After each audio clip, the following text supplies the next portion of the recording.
Assalamualaikum warahmatullahi wabarakatuh. Jangan lupa tonton terus Hi Guys Official, subscribe, like, share, and comment. Berkah selalu. Assalamualaikum warahmatullahi wabarakatuh. Hi Guys Official, mantap. Kalkulasi sekarang berarti Hitung harga mas nanti. Dia beli 98. Dia belinya 98 dari Jogja, dibawa ke Kalimantan. Dia enggak melengkung ya? Kalau enggak melengkung itu apa namanya? Keris lurus ya. Keris lurus itu ada 90 malah 120-an jenis. Keris berlekuk itu ada sekitar 180 jenis. Jadi total itu 300-an nama kalau dalam katalog Jawa. Ini mundarang. kalau yang dipajang di hotel di mana Rohani itu Aku belum lihat deh. ori semua, Bu. Enggak. Banyak baru itu. Dari sekilas pandang. Gimana kita bisa tahu dia lama dengan baru dibuat? Kalau kita belajar lukisan, kita bahkan bisa tahu mana yang karya Avandi bener, mana yang abal-abal kan. Sama, dalam keris juga begitu. Kalau kita pelajari, kita akan langsung bisa membedakan karena material, kemudian bagaimana cara dia membentuk, bagaimana cara dia kualitas pamor, garapnya, dan lain sebagainya. Setiap raja memiliki ciri khas dalam membuat pusaka-pusaka di eranya. Maka kenapa ini kita langsung bisa nebak HB7? Oh, materialnya material HB7, besinya besi era HB7, pamornya pamor era HB7 seperti itu.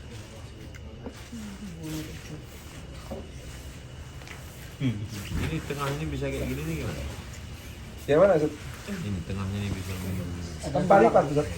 Di tempat lipat, berulang-ulang. Iya.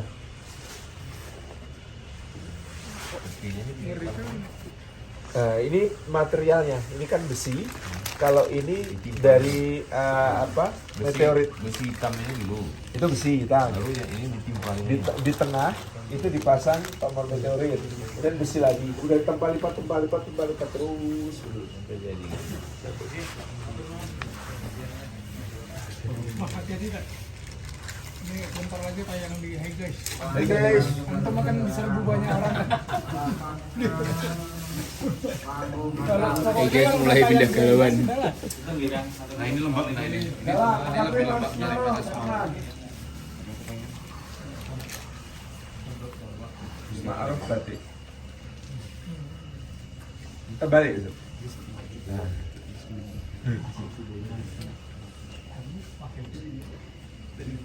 Megangnya gini ya. Betul.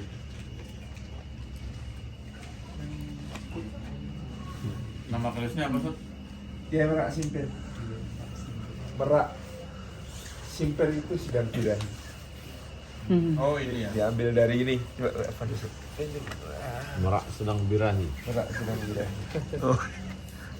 Sedang birahi. Merak itu kalau birahi dia membuka ekornya. Ekornya itu bentuknya kan melingkar-lingkar. Ini ekor merak yang sedang birahi. Merak horny. Merak horny. Tolong bagian itu Harus diedit. karena kata-katanya terlalu milenial. Nah, sekar kacang dibikin pogok bentuk seperti Garuda. Apa maknanya, Sob? Ya, ini dapur khasnya HB7, nggak muncul di era yang lain. Oh gitu. Mengapa selalu keris dikaitkan dengan klinik? Karena sinetron dan film, Zat. Sebenarnya enggak. Nggak masuk. Biasanya keris yang klinik itu keris yang kualitas jelek, Zat. Kalengkong, Bu. Keris ada jinnya gitu diisi gitu. Nah, itu, Jin diletakkan di situ. itu yang lebih baik. Nah, gimana tuh, Ustaz? Menarik. Waduh. Ya, memang sebagian kolektor ada yang percaya, Sob ya. Ya. Saya ketemu kolektor di Jawa Timur itu orang milih keris ada yang berdasarkan Kliniknya. keampuhannya atau kliniknya. Jadi beli keris itu berdasarkan ada jin yang di dalamnya gitu. Iya, mereka Masih punya banyak. cara khusus Nggak untuk gitu. mendeteksi. Gimana cara beda keris itu ada jinnya dengan tidak? Wah, gimana ya? Kalau saya sih ada cara caranya, Sat. untuk melepas keris dari sarungnya itu ada dua namanya. Satu ngelolos, dua ngunus. Kalau ngunus itu bilahnya yang ditarik dari sarungnya. Ini menandakan mau dipakai untuk Tapi kalau melepas keris itu, kalau kita dalam keadaan bersahabat damai begini, bukan bilahnya yang ditarik, warangkanya yang ditarik. Masukin juga ini yang dimasukkan ke dalam, bukan bilahnya yang ditusukkan, tapi warangkanya yang dimasukkan. dalam keadaan Kalau itu ditaruh di kanan itu maksudnya apa, Sat? Anu aja penghormatan kepada yang membuat, penghormatan Kayak gini. kepada ya pemilik sebelumnya. Ini tadi pertanyaan Ustadz tadi kaitan bagaimana menentukan keris ada jinnya. Kalau ada contohnya saya praktekin. Masalahnya keris ada jinnya yang keris jelek. Rata-rata keris jelek, Sat, yang ada yang diisi-isi gitu. Dan bukan keris betulan kuningan biasanya. keris yang baru tuh Ustaz ya. Yang baru remposan itu dari Dia orang lama. diisi itu terus bisa ngapain keris tuh? Ya nggak tahu. Biar bisa dijual saya. Ya dijual kepada orang-orang yang punya konsep membeli karena kliniknya itu. Jual beli jin sebetulnya. Cuman Lo jual beli jeans di Bandung 200.000 Ustaz. ya Beda ya. Jin. Oh beda ya. Orang tekstil tersinggung. setelah itu baru dibawa ke permak jin.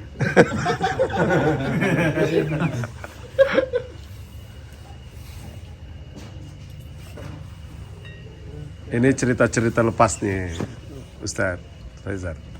Hai guys. Hai guys, cerita-cerita Jadi lepas. keris itu identik dengan klinik dan mistik karena di film-film kita menampilkan keris dipakai oleh para dukun, digunakan untuk menyantet, digunakan untuk berbagai keperluan yang buruk. Tapi pahlawan-pahlawan muslim kita yang lurus tauhidnya seperti Jenderal Sudirman, seperti Tuanku Imam Bonjol, seperti Pangeran Diponegoro, Kiai Mojo, Sentot Alibasan dan sebagainya. Demikian pula Bung Tomo dalam perang Surabaya. Mereka juga tidak ada masalah dengan keris, keris dan sebagainya. Ini adalah satu bagian dari kepahlawanan. Nah, orang Jawa sering salah memahami sifat kandel. Kata sifat itu garis, kandel itu artinya tebal. Ada yang mengira sifat kandel itu artinya ilmu kebal, tidak mempan ini, tidak mempan itu, kesaktian dan sebagainya. Padahal sifat kandel, sifat itu garis, kandel itu tebal, garis tebal yang bisa menghalangi dia dari memperturutkan hawa nafsu. Keris adalah senjata dengan konsep unik, senjata yang dibuat untuk jangan sampai digunakan. Ada senjata yang dibuat untuk digunakan. Kalau keris itu dibuat untuk jangan sampai digunakan. Jadi fungsinya Untuk mengelola. aksesoris aja. Satu, bisa untuk menjadi simbol status. Kerisnya raja, kerisnya pangeran, dengan kerisnya bupati, dengan kerisnya lurah, dengan kerisnya rakyat jelata, beda level. Handphone waktu itu. Zaman itu. Sekarang kita gadget beda tidak. Ada kastanya.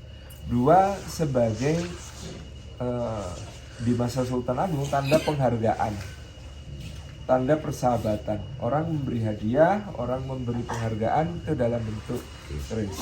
Sampai masa Kesultanan Yogyakarta, seseorang itu kalau naik pangkat di keraton, dia diberi satu busana lengkap, yang kedua handle keris.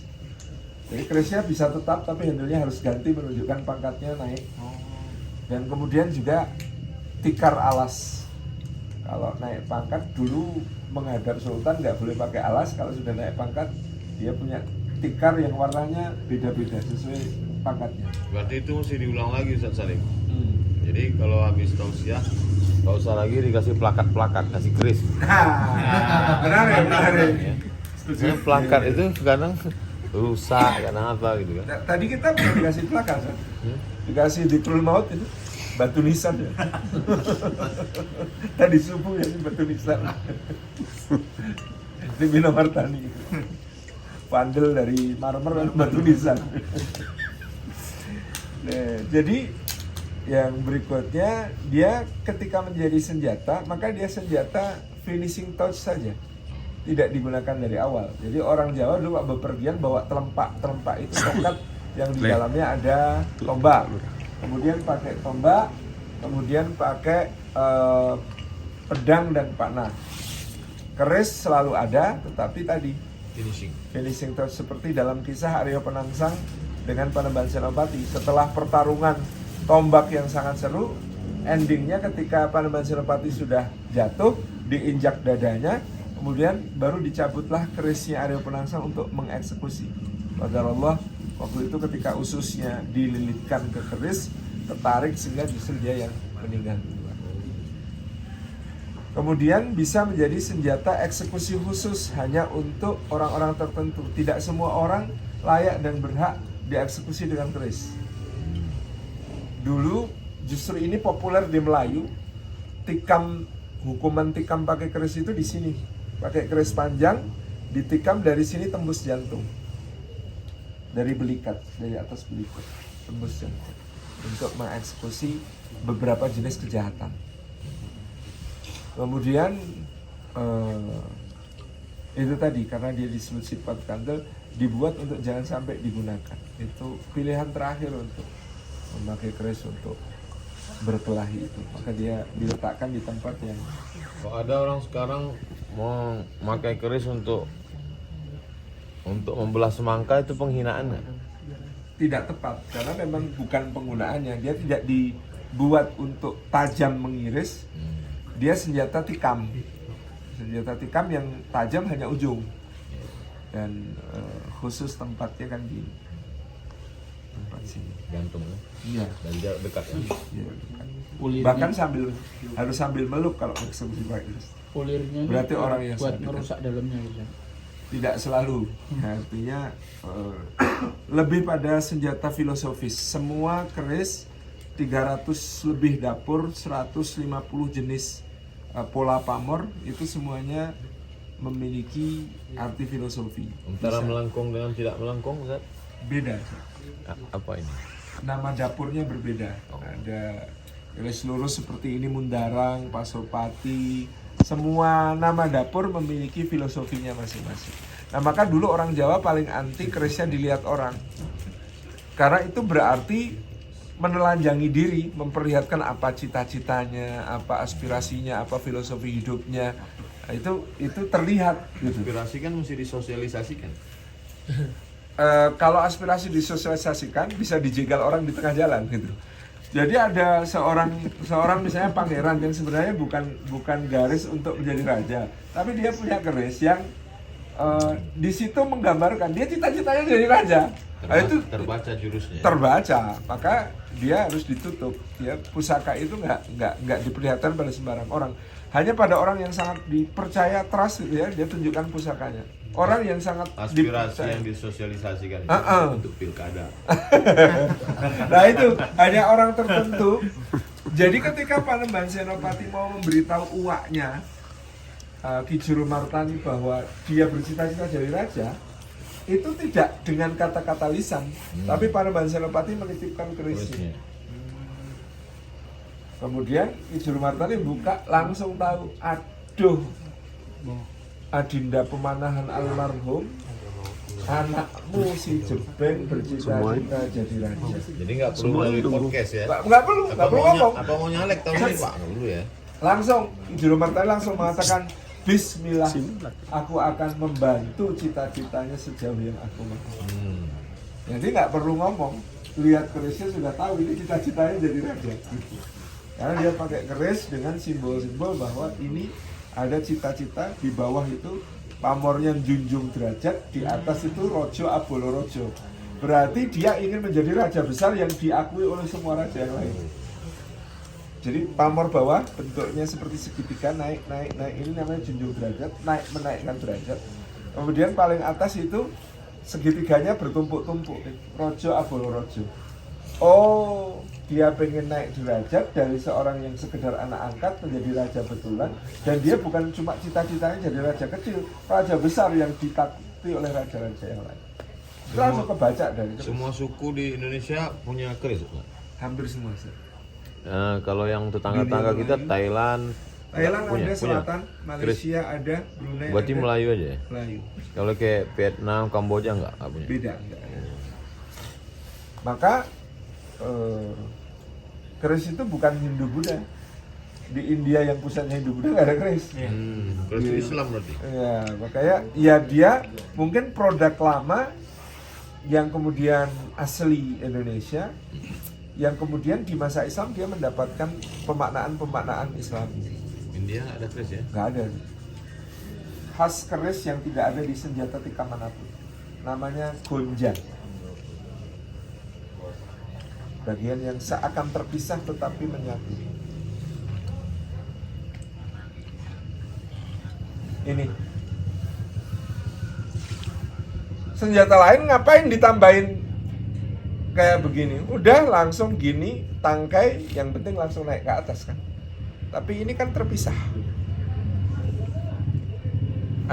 Ada logam tambahan yang menjadi, dan itu makna filosofi seorang Jawa yang dia itu atas tapi bawah, dia itu bawah tapi atas, dia itu dua tapi satu, dia itu satu tapi dua gitu.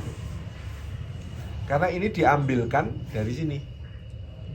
Ketika membuat kodokan itu calon apa namanya, calon bilah, bagian ujung dipotong, kemudian dipasang di sini, yang disebut sebagai gonjang. Maka dia adalah atas yang bawah, bawah yang atas, dua yang satu, satu yang dua.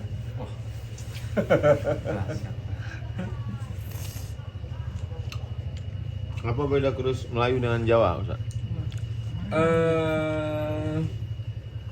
Lebih kompleks keris Jawa karena jenisnya lebih banyak, kemudian pola pamornya lebih banyak. Keris-keris Melayu biasanya kalau Bugis misalnya itu pamornya selalu ditata miring. Kalau keris-keris Sumatera itu ditata melumah. Jadi apa? Ketika di tempat lipat posisi pamor Bugis itu dibikin nanti ketika jadi tampilannya jadi seperti miring terhadap bilah. Kalau keris Sumatera itu melumah, dia telentang. Jadi tidak muncul kesan lapis-lapis. Kalau keris Bugis lapis-lapis gitu. Lapis tengah itu? Ya, ini contoh aplikasi pamor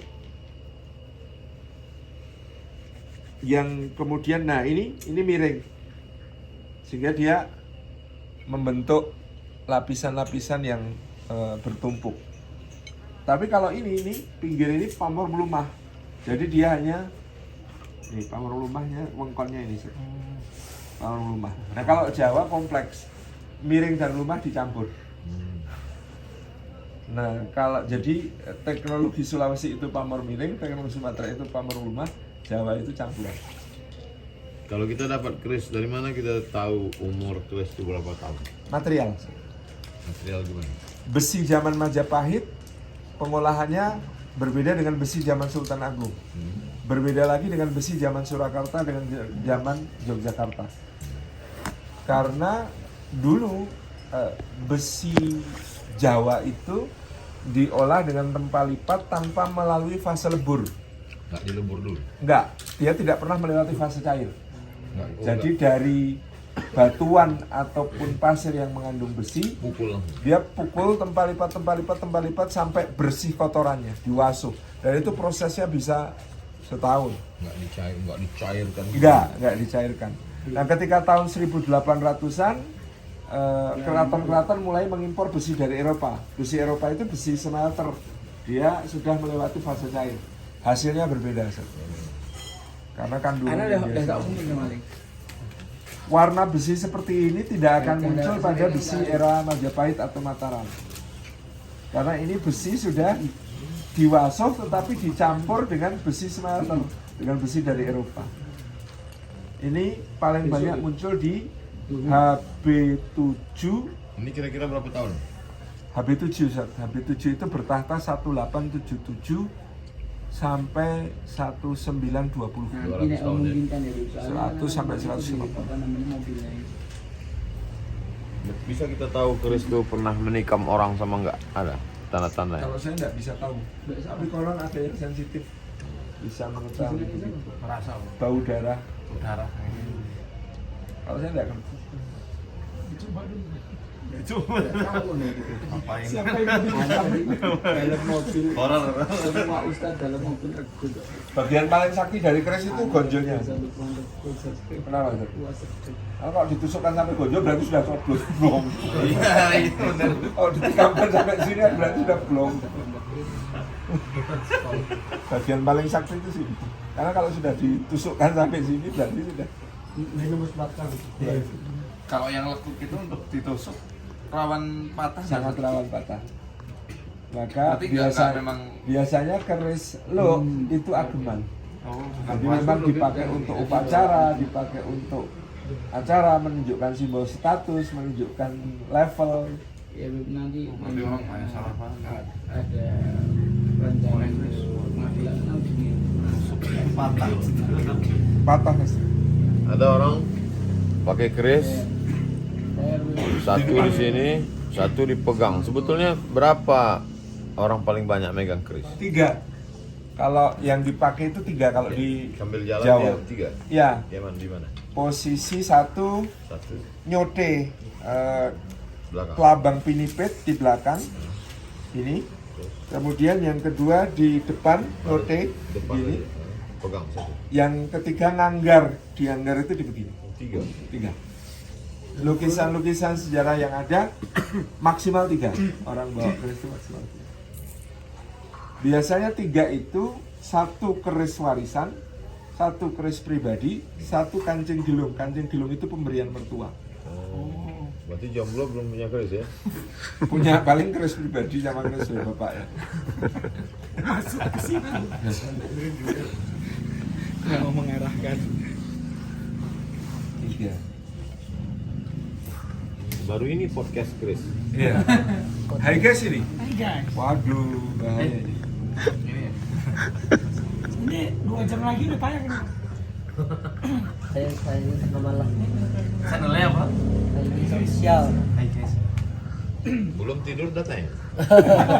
Belum tidur. Hai Di guys. pesawat gitu. Luar biasa emang. Belum landing udah upload, udah render. Masa lu. Ngeri emang, ngeri. Guys, ini sekarang perbincangan tentang Ada lawannya. keris. Jelas selesai tadi mendengarkan penjelasan tentang keris. Namanya Izar. Hai guys official.